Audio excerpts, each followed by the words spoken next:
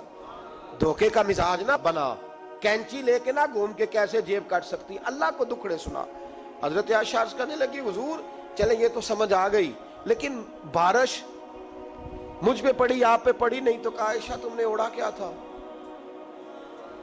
کہا حضور آپ کی طامت، فرمایا بارش کوئی نہیں تھی، جب تو نے میری طامت لی تو خدا کی رحمتیں تم پر برسنے لگ گئی۔ تو حضور کے وجود سے لگی ہوئی چیز کوئی اوڑھ لے تو رحمت برستی ہے، تو میرے نبی کی مسجد چومنے سے کیوں رحمت نہیں برستی؟ جالی چومنے سے کیوں نہیں برستی؟